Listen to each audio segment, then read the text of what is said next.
Guys SCV chapter number 2 question number 19 है ना।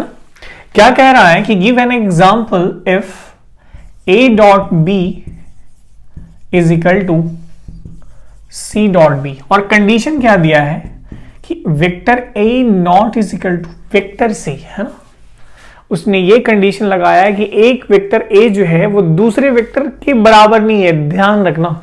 तो a not is equal to c की जो पॉसिबिलिटी है देयर वो तीन कंडीशन में ये डिफरेंट हो सकता है। दोनों का मैग्नीट्यूड जो है, पहले का मैग्नीट्यूड सेम हो,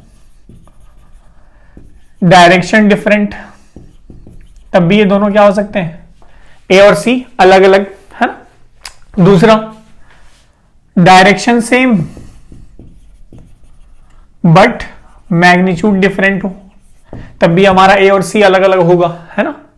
और तीसरी पॉसिबिलिटी क्या बन रही है कि सर दोनों अलग हो, बोथ मैग्नीट्यूड एंड डायरेक्शन दोनों अलग हो, तब जो है हमारा तीनों ही केस में a और c जो है वो क्या होगा, बराबर नहीं होगा।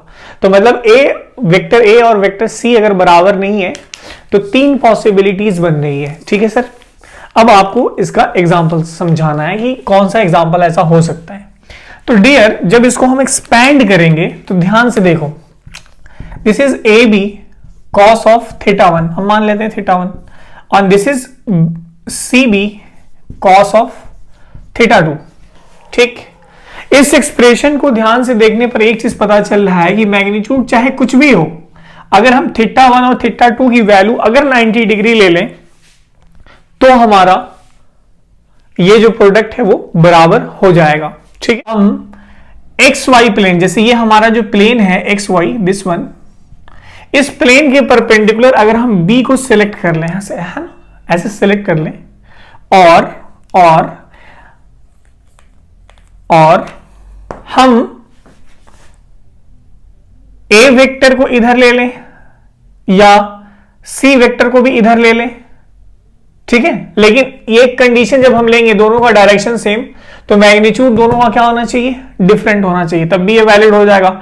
a डॉट सी और b डॉट सी दोनों 90 डिग्री पे हो जाएंगे कि इन दोनों के बीच में एंगल क्या हो सकती है। कंडीशन ये है कि b जो है perpendicular to c and a होना चाहिए। तो ये जो है इस प्लेन में कहीं पर भी हो सकते हैं a और c।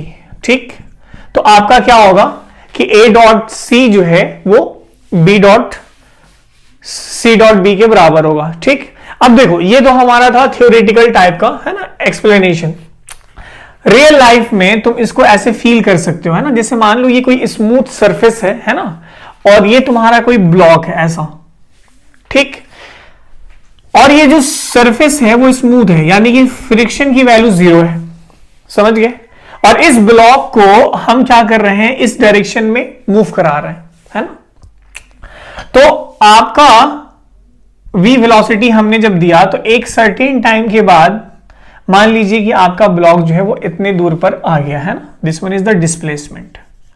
और मैं आपको स्केलर प्रोडक्ट की थ्योरी में आपको ये समझा चुका हूं कि वर्क डन जो होता है dear, force dot displacement vector होता है ना।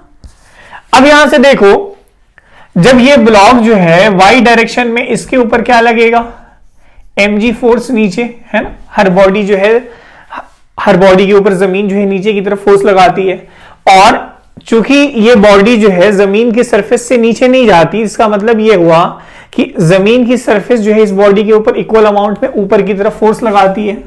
This one is normal vector है ना। तो अब तुम यहां से देखो और इसको मान लो तुम a, this one is common, क्या है तुम्हारा b है ना, हाँ this one is b, displacement vector को भी मान लो दिस वन। अब नॉर्मल वेक्टर का कंपोनेंट ले लो, work done by normal force क्या होगा, n dot displacement vector v, तो ये एंगल कितना बन रही है 90, तो ये 0 हो जाएगा। mg dot displacement vector b, तो ये भी क्या हो जाएगा, mg dot displacement vector b, तो ये भी तुम्हारा क्या हो जाएगा 0। ठीक, लेकिन ये कंडीशन जो है देखो, b, mg और n दोनों का मैग्नीट्यूड तो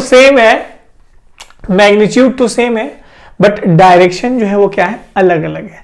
लेकिन ये कंडीशन तो सेटिस्फाई कर रही है ना, ए नॉट इज इक्वल टू सी। तो रियल लाइफ में ये पॉसिबिलिटी, ये एग्जाम्पल जो है किसी भी इंसान को अगर आप देंगे तो वो बहुत अच्छे से समझ जाएगा। ठीक है सर।